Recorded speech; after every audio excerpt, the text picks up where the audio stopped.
Hello everyone, this is a lecture 122। ये 2004 BT में पूछा गया क्वेश्चन है जिसमें हम इसको सॉल्व करने की कोशिश कर रहे हैं। तो यहाँ पर हमने क्या किया है कि जैसे 1 किलो न्यूटन का लगा हुआ है और ये बी सी डी और ई मान लिया। इसमें जो इक्विलेटरल ट्रायंगल है ये भी इक्विलेटरल ट्रायंगल है और ये आपका 2 मीटर दिया गया है। This is your 2 metre length जो है इसकी 2 मीटर दी गई है। तो यहाँ पर आप पॉइंट डी पर एक सेक्शन लोगे तो यहाँ क्या आएगा, सिग्मा एच बराबर 0, P2 हमने इस डायरेक्शन में अज्यूम किया, P1 को इस डायरेक्शन में इसके अपोजिट किया, that is compressive, this is negative. तो यहाँ P2 माइनस P1 cos 60, तो P2 equal to P1 cos 60 हो जाएगा। सिग्मा बी करेंगे तो P1 sin 60 का ये जो कंपोनेंट होगा वो आपका 0 के बराबर, क्योंकि वर्टिकल कोई फोर्स नहीं इसलिए P1 बराबर 0।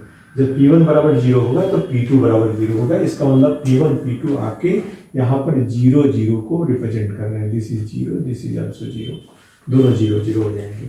फिर हम नेक्स्ट पॉइंट पे आएंगे, पॉइंट सी पे देखेंगे। तो पॉइंट सी पे आप देखोगे तो क्या है कि P1 0 है इसलिए इसका कोई वैल्यू नहीं है। P3 P4 को हम लोग कंसीडर कर रहे हैं, इसलिए P3 sin 60 माइनस 1, क्योंकि 1 नीचे है सिग्मा बी तो इसका डायरेक्शन नीचे की तरफ उसका ऊपर, इसलिए ये आपका P3 sin 60 माइनस 1 0, इसलिए P3 बराबर 1 by sin 60 1 by root over 3 2 by root over this is your P3 equals to 2 by root over 3 kilo newton हो जाएगा। अब यहाँ पर P4 को देखने के लिए सिग्मा एच लगाएंगे तो P4 माइनस P3 cos 60 हो जाएगा। तो P4 की वैल्यू आपकी आ जाएगी 1 by root over 3 kilo Newton. जो आपने डायरेक्शन P4 की एज्यूम की है ओके है, इसलिए आप इसको जो है यहाँ पर हमने P4 को 1 by root over 3 kilo newton लेंगे जो निगेटिव है, क्योंकि P4 is equal to negative because this is how much P4 हमने दिखा P3 is this, P4 is in this direction, P4 is coming this side, so P4 equals to your positive not negative, this is your positive। Compression है तो compression इस तरह से direction पे आ रहा है। तो your P3 and P4, your P3 is equal to this thing and हमारा P4 आ गया 1 by root over 3। P4 की डायरेक्शन क्या है, अंदर की साइड, इसलिए कंप्रेशन होगा, वहां कंप्रेशन हमने कर दिया। अब यहाँ पर आप पॉइंट बी पे आ जाओ, तो जब बी पे आओगे तो ये फोर्स 0 ही है, ये P3 P5 और P6 है। तो सिग्मा बी करोगे तो क्या होगा, P3 sin 60, ठीक है, P3 sin 60 वर्टिकल कंपोनेंट है, P5 का भी sin 60 हो जाएगा और माइनस P5 माने एक ही डायरेक्शन में जब जा रहे हैं तो चूंकि हमने इन सबको एक ही डायरेक्शन माना तो इस तरह से आ गया, तो P3 P5 माइनस 0, इसलिए P3 बराबर P5। लेकिन हमको डायरेक्शंस को थोड़ा सा देखना पड़ेगा। तो यहाँ पर ये जो डायरेक्शंस आया है P3 माइनस P5, ये P3 is equal to P5, तो P3 is equal to 2 by root over 3 और P5 is equal to 2 by root over 3।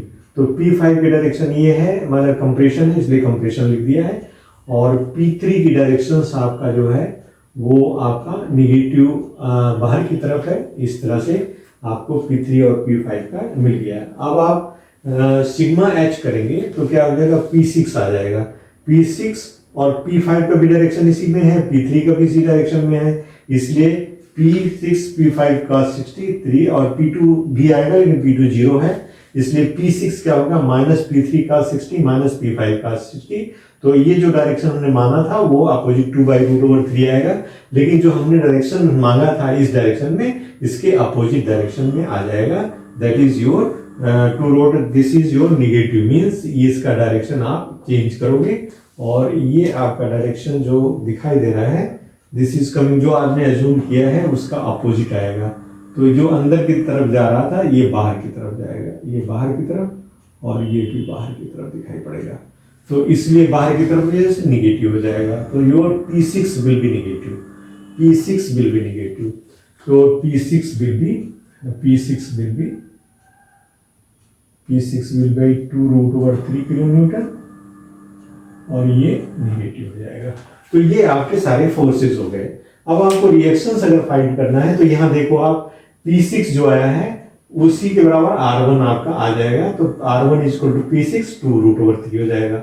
R2 निकालने के लिए क्या करेंगे, P5 आपका है P5 और P4 का स्क्वायर और दोनों के बीच का ये एंगल 25 इंटू ये हो जाएगा। तो यहाँ पे जो वैल्यू आपका P5 की है आप रख दीजिए, P5 2√3 है, तो 2√3 का whole square plus P4, P4 आपका है, P4 इज 1/√3 को होल स्क्वायर है, plus 2 into 2/√3 multiply by 1/√3 into cos 60 is 1/2। तो ये जो आप रूट निकालोगे तो इससे जो वैल्यू हमारी निकल के आएगी, हमने सोल्यूशन किया है, this r is coming how much, this is coming 0.866, this is coming 0.866 kilo newton आ रहा है। और इसका एंगल जो निकालेंगे, एंगल कैसे निकालेंगे, we will find out angle, that is जो वैल्यू है आपका, दैट इज tan इनवर्स, जो वैल्यू होगी वो कर लेंगे, तो that will be your theta. This is coming how much, this is coming 0.866, 40.89 degree आ जाएगा। तो ये जो R2 का 10 करेंगे तो ये 40.89 दिया है। तो इस तरह से आप इसको सॉल्व कर लेंगे। Thank you for attending class, thank you very much.